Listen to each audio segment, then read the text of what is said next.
Nah, tapi Iqbal lebih suka naik kendaraan pribadi atau transportasi massal?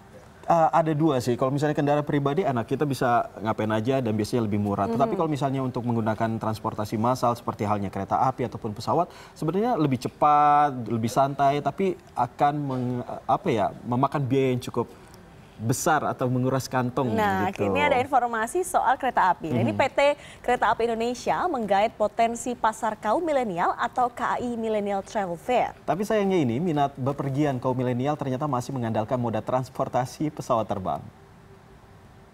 KAI Millennial Travel Fair diselenggarakan di Jakarta 30-31 Maret 2019. Pameran ini mencoba mengedukasi masyarakat khususnya kaum milenial soal digitalisasi pada moda transportasi. Perjalanan transportasi publik sudah terhubung secara online antara aplikasi dan situs perbankan dan pemilik gadget.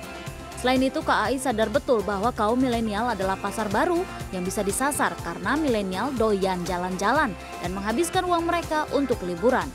Dalam KAI Millennial Travel Fair ini juga hadir penjualan tiket kereta api untuk Lebaran.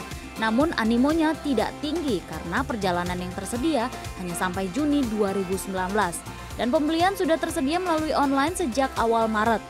Selain perjalanan di musim Lebaran, milenial coba diperkenalkan dengan perjalanan relasi atau jarak pendek.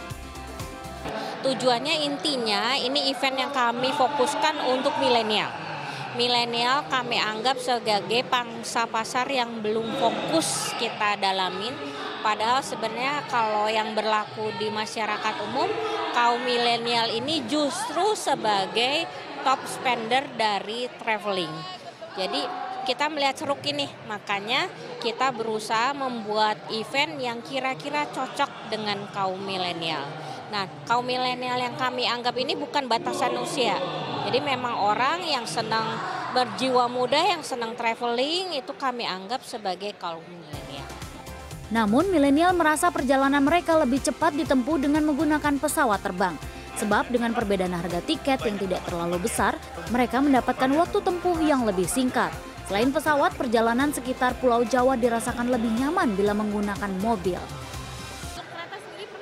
Pernah, ya tapi kereta ini paling jarang gitu. Paling jarang. Kenapa memilih mobil dan pesawat kereta enggak?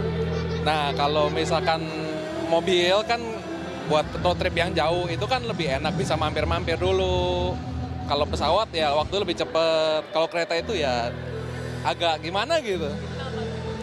Kalau buat misalkan berhenti di stasiun satu kota, buat turun buat beli oleh-oleh kan kayaknya wah takut nggak keburu gitu loh.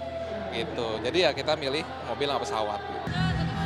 Ya mungkin tertarik sih, tapi ya gitu kadang kereta itu menurut saya ya kurangnya itu ya mungkin dari waktu tempuh sih. Kadang kita kan waktu libur itu kayak cuma sebentar. Terus kayak naik kereta waktu itu saya pernah ke Malang itu sampai 14 jam cuma buat ke satu kota doang. Padahal liburnya cuma 2 hari. Jadi di sana sehari nginep, besok udah pulang ke Jakarta lagi. Itu sampai habis 28 jam berarti buat PP doang. Iya. PP mungkin sekitar sampai 3 juta ya mungkin. Tergantung trip 3 jutaan. Masih perlu usaha lain memancing minat milenial untuk menggunakan moda kereta api. Namun usaha lain KAI bertransformasi ke arah digitalisasi di era milenial sudah dilakukan. Dengan begitu pola pembelian tiket kereta yang didominasi media offline berpindah menggunakan media online. Tim Liputan CNN Indonesia, Jakarta.